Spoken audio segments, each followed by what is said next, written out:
wabarakatuh. Berjumpa lagi dengan saya Bapak Sudiarto. Kita akan belajar tentang PKWU, mata pelajaran PKWU, yaitu judulnya adalah produksi kerajinan dengan budaya lokal non benda. Nah,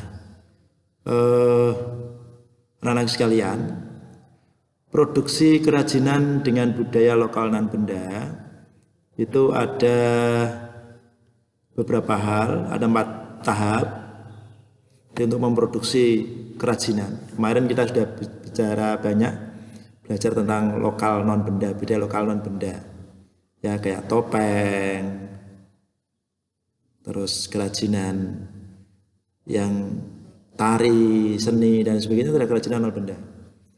Nah, ada beberapa tahap. Tahap pertama adalah tahap perencanaan awal produksi, di mana tahap perencanaan awal produksi itu adalah pertama adalah menemukan ide. Idenya apa dulu? Itu baru dibuat gambar atau sketsa.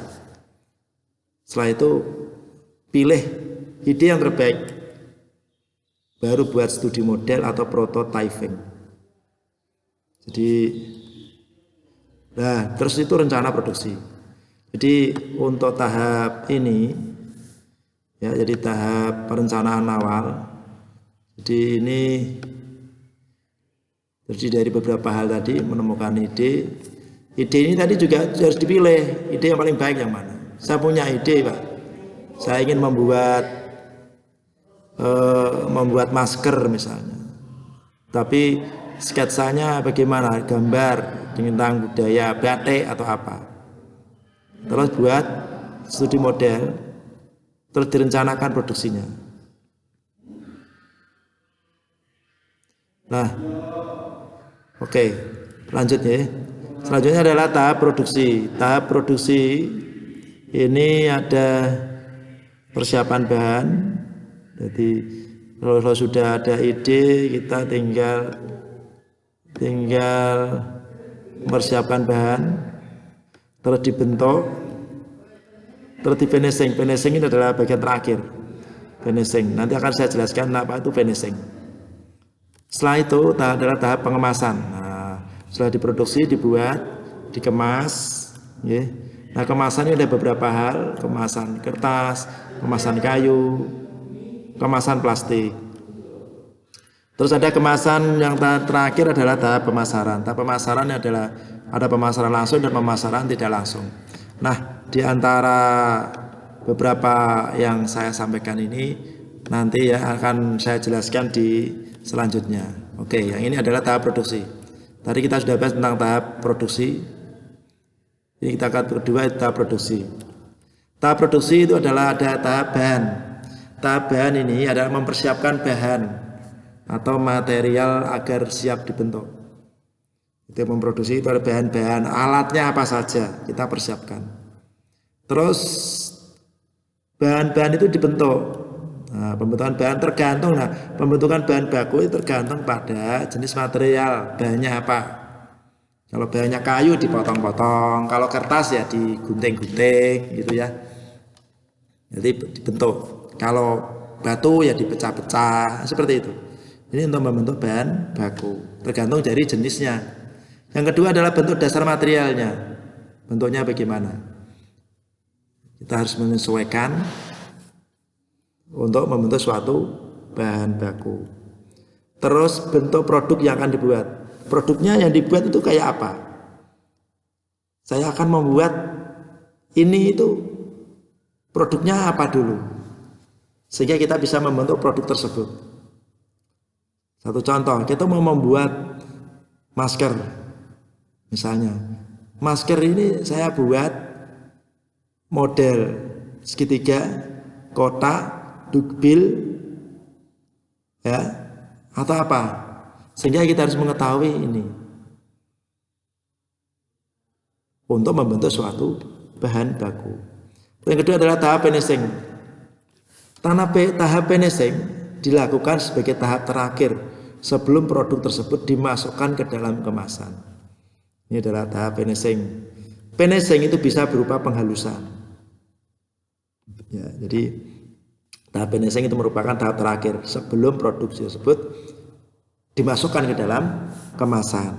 Nah, bisa penghalusan, bisa pelapisan permukaan, bisa pewarnaan.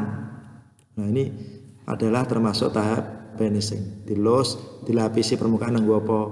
Apakah pakai plitur, pakai warna yang anti karat, sehingga dengan tahap finishing ini juga termasuk bisa mengetahui produk itu halus, kasar, bagus, kualitas dan tidaknya pada tahap ini. Orang tertarik dari produk tersebut, dari finishingnya ini.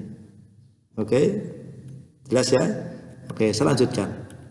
Nah, tahap pengemasan yang terakhir ini adalah setelah tahap produksi adalah tahap pengemasan. Tahap pengemasan ini, fungsi pengemasan adalah dikemas ya, dibungkus. Fungsinya ini adalah membuat produk awet dan tahan lama. Jelas, dikemas agar awet dan tahan lama. Terus yang kedua, melindungi produk agar tidak mengalami penurunan kualitas pada saat produk sampai ke pembeli.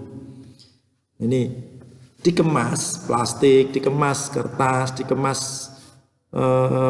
laminating dan sebagainya. Itu fungsinya agar produk tersebut itu awet, tahan lama, terus kualitas rasanya juga bisa tahan, bisa bagus karena dikemas atau dibungkus, sehingga produk itu sampai ke tangan pembeli tidak ada penurunan kualitas atau tidak ada mutu turun, atau wah ini kok produknya kok jelek karena nggak dibungkus. Kalau sudah dibungkus, produk tersebut awet, sehingga tidak mengalami penurunan kualitas. Terus selanjutnya memberikan kemudahan saat pengiriman produk. Jelas mudah, kalau dikemas tinggal ditenteng pakai tangan. Ini mudah dalam pengiriman produk dibandingkan tanpa dikemas.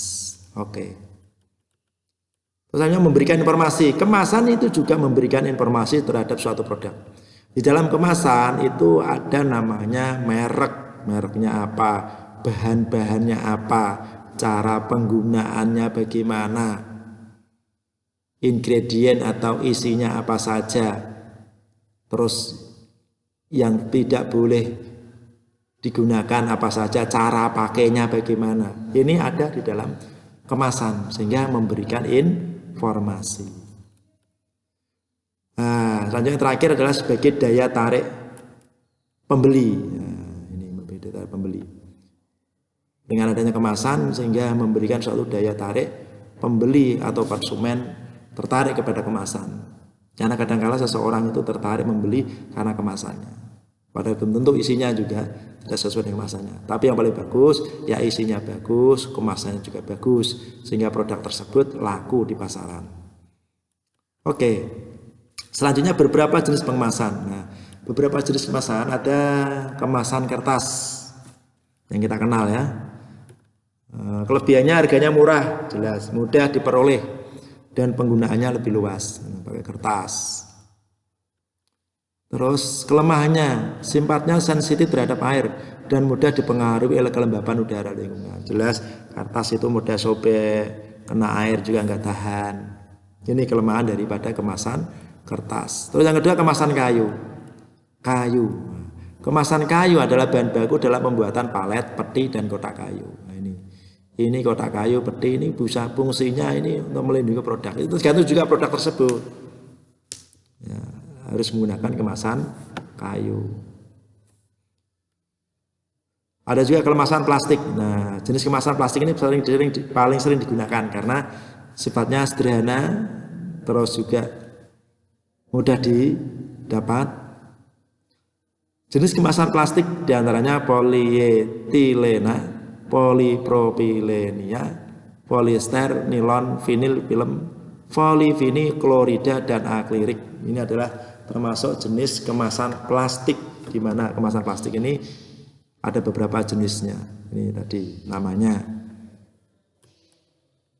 Nah, kunci utama yang membuat kemasan yang baik adalah simple, sederhana, fungsional, berfungsi, berguna, menciptakan respon emosional positif. Emosional positif artinya respon konsumen atau pembeli itu